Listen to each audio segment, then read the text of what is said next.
Assalamualaikum warahmatullahi wabarakatuh. Di sini saya Muhammad Dafi Jailani, NIM E2019-2275 akan menanggapi video dari penjelasan Bapak Dr. Abdul Wadud Nafis LCMI mengenai kejayaan Islam di Spanyol.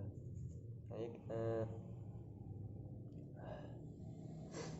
tentu saja ya.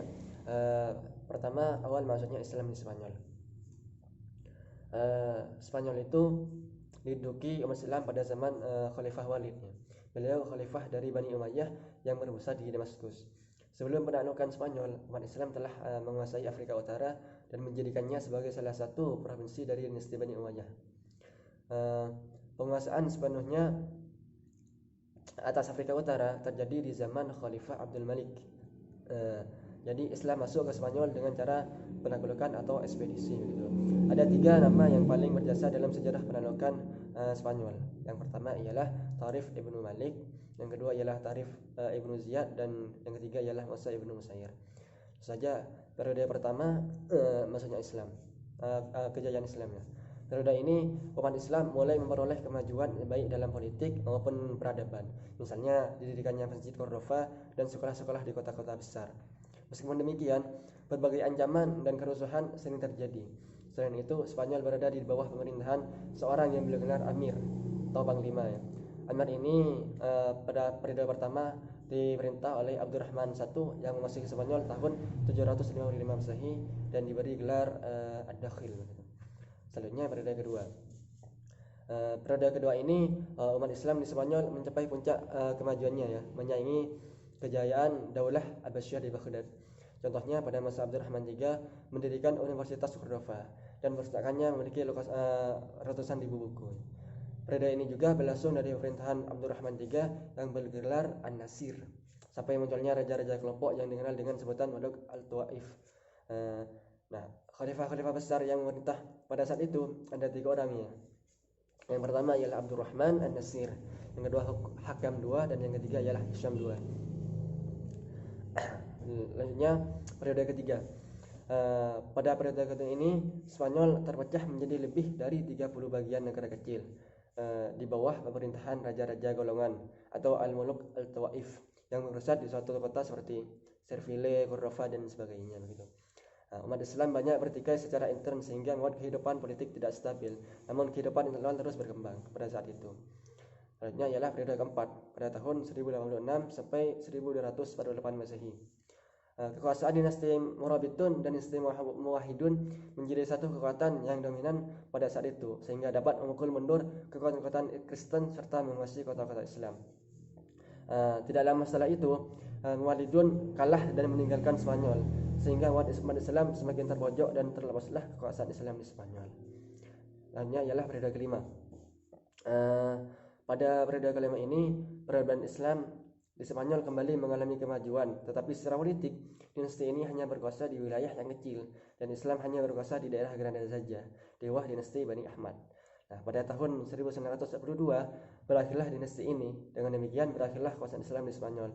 Umat Islam harus dihadapkan pada 2 pilihan yang sulit sehingga dapat dikatakan tidak ada lagi umat Islam di daerah tersebut begitu. Baik, yang satunya ialah pembahasan selanjutnya tentang dinamika intelektual pada zaman kejayaan Islam di Spanyol.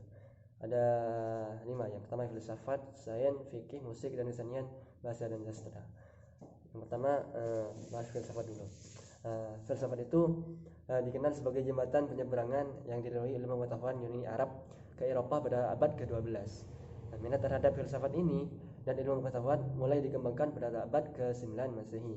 Tokoh utama pertama dalam sejarah filsafat Arab Spanyol adalah Abu Bakar Muhammad Ibnu Al-Sayyikh yang lebih dikenal dengan Ibnu Bajjah. Tokoh utama yang kedua adalah Abu Bakar Ibnu Tufail. Beliau wafat pada usia atau tahun 1185 Masehi. Dan akhir abad ke-12 Masehi menjadi saksi munculnya seorang pengikut Aristoteles yang terbesar di kalangan filsafat dalam Islam, yaitu Ibn Rushd dari Cordova.